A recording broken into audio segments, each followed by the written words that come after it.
What do you think about Taylor Swift? One of the most famous people right now. Yeah, I think she's beautiful, very beautiful. I find her very beautiful. I think she's liberal. She probably doesn't like Trump, but I hear she's very talented. But I think she's very beautiful, actually. Unusually beautiful.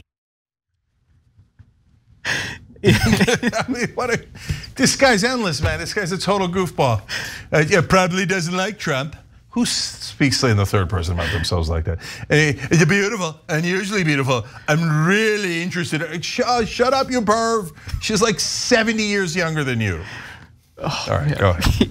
In newly released audio, Donald Trump creepily called Taylor Swift, who is 44 years his junior, just slightly off. Okay, yeah. Beautiful. Good fact check. Good fact check. That's what a journalist is supposed to do. Not 70, 44. The most honest network in America. That's right. Called her beautiful multiple times, but his fascination with her seems to go beyond her looks. Biographer Ramin Setoodeh, who interviewed Trump 6 times after he left office in 2021, explained that Trump had a minor obsession with Taylor Swift. Take a look. So Taylor Swift, obviously he railed against her for endorsing Biden at a meeting with Republicans on Capitol Hill. He seems to have a real focus on her, an obsession with her. Tell me more about it.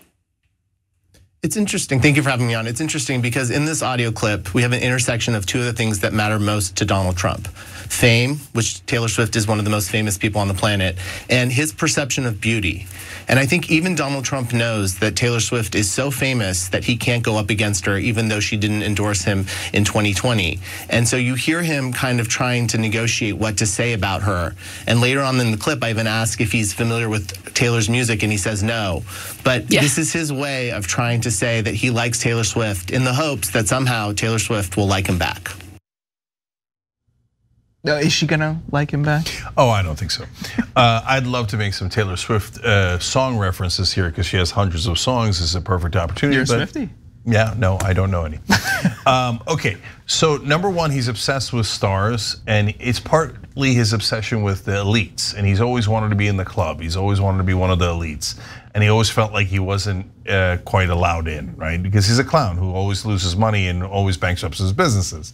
So we're gonna tell you a little bit later about how he used to pretend to be someone else and brag. Oh, it's just hilarious and so sad. But then there's a second thing, which is there's a certain type that Trump likes. Mainly people who look like his daughter. Sorry, but like he said it sometimes. He like with a 12-year-old, he's like, "Oh, you're gonna be really hot one day," and then she looked like Ivanka. And then he said about his own daughter, "Oh, she's really hot. If I wasn't her dad, you know what I mean?" I'm like, no, shush, shush, shush, right? And now Taylor Swift. And I think the third thing here is there's a little bit of like, if you listen to the longer version of it, he's like surprised that she's liberal, and he's like, "I don't get it." And part of it is, she started in country a million years ago, and so he's like, country, okay, that's one's understandable.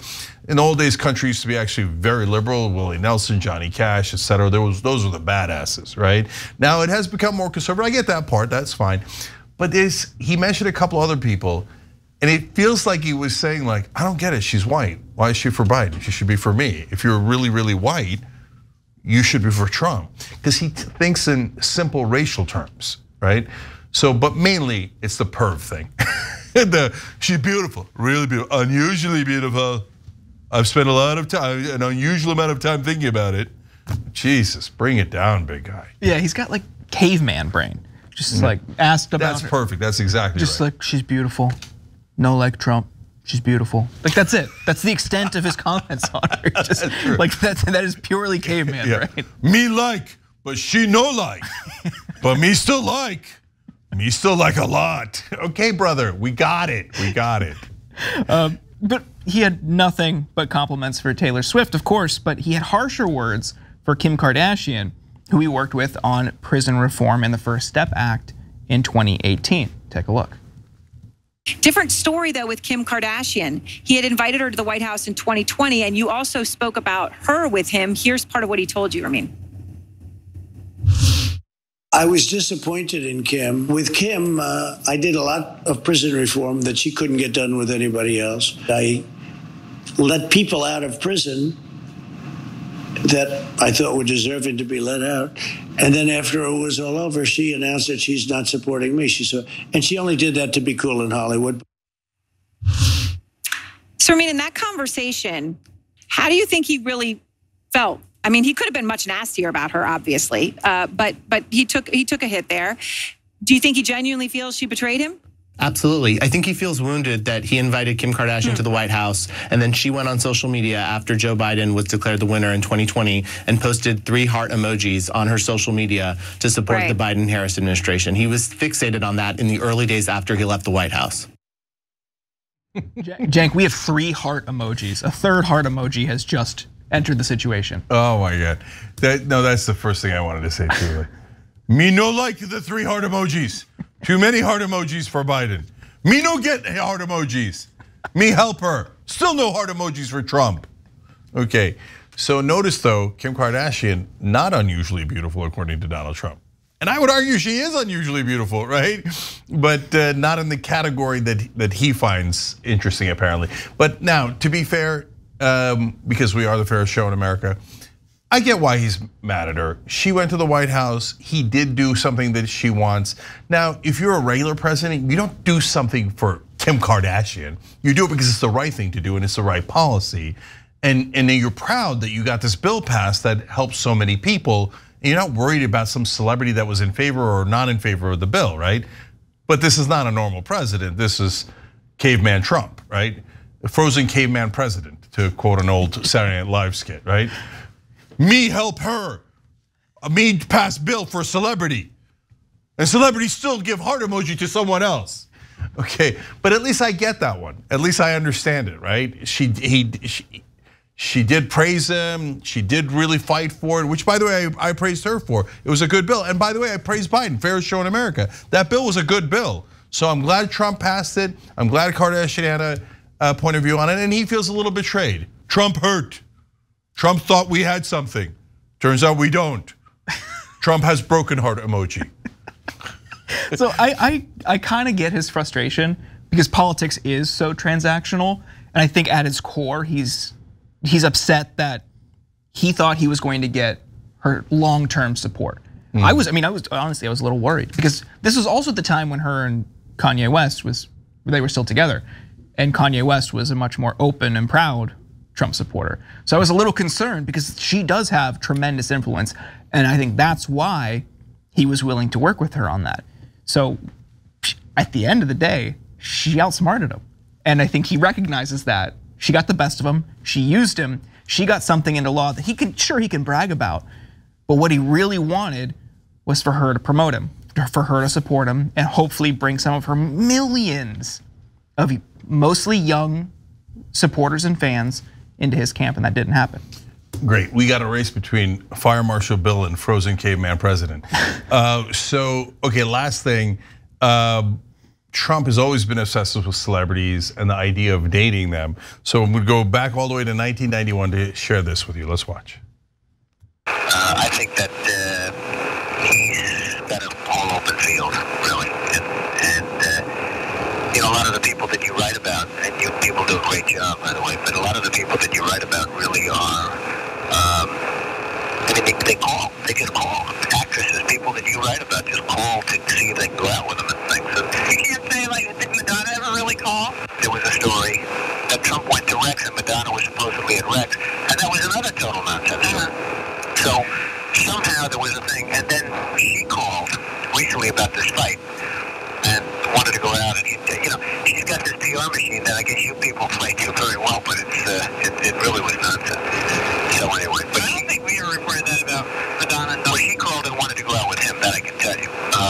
And one of the other people that you're writing about, by the way, I'm sort of new here, and what is your position? Well, I'm sort of handling PR because he gets so much of it. Yeah. That was Donald Trump pretending to be a spokesperson for Donald Trump named John Miller, okay? And he calls, he sounds, like the voice sounds a little different, but like the way he talks is just like Trump, right? Yes. And he's pretending that Madonna asked him out. Oh, that's so embarrassing. He's calling under a fake name Okay, now he used 2 fake names when he did this, and everybody knew it was like a gag, like, oh, here John Miller's on the line, right? And Trump's like, yeah, well, you know what? I just found out that Cindy Crawford also wants to go out with Trump. Cindy Crawford likes the Trump. We'll later give him heart emojis when that becomes a thing, okay? So now the second fake name that he used was John Barron. Then he named his son Barron. Bruh. It's so obviously him. I know it's like it's been out for a little bit, but every time I hear that, and even just hear the story, it is so funny because it's so pathetic. It's the kid you went to school with. In my day, it was my uncle works at Nintendo, can get all the video games early, and we're gonna have my birthday party, and the only way you can come is if you're nice to me. It's like the kid who lies about everything. It's just that in adult form with somebody who, I mean, in Madonna's case, maybe at this time, I don't remember what year it was, but like she was dating Dennis Rodman. Like she thinks she's gonna go from someone like him to Donald Trump, like the most boring person. Yeah, and it doesn't matter. It doesn't matter because calling in to pretend she's asking you out is the most pathetic thing in the world. Yeah. And to your point, last story, I'm in elementary school, so they were tiny kids, not a big deal. It wasn't like a big showdown or anything like that, but we have a guy just like that in our school, and he's the class bully. And he says that his dad is the head of the FBI and his uncle is the head of the mob, okay? And that every once in a while, his dad will take a helicopter to and from work, and the helicopter lands on their roof. That's sick. Okay, cool. And somebody goes, hey, John, I know where you live. Your roof is like this. A helicopter, it's not flat. A helicopter can't land on it. He's like, what'd you say? You want to fight? Okay, and me being me, the guy who's going to grow up to do this, right? I was like, I'll fight. I was like, there's no way that your dad's the head of the FBI and your uncle's the head of the mob. So if you want to fight over it, I'm your Huckleberry. And like all bullies, he's like, yeah, forget it. Right? And here we are again, me and Trump, right? Yeah, Madonna asked me out. She was gonna give me a heart emoji. Was she? Come on, let's fight. Thanks for watching. If you become a member, you get to watch all this ad-free, except for, of course, this ad. Still, hit the join button below.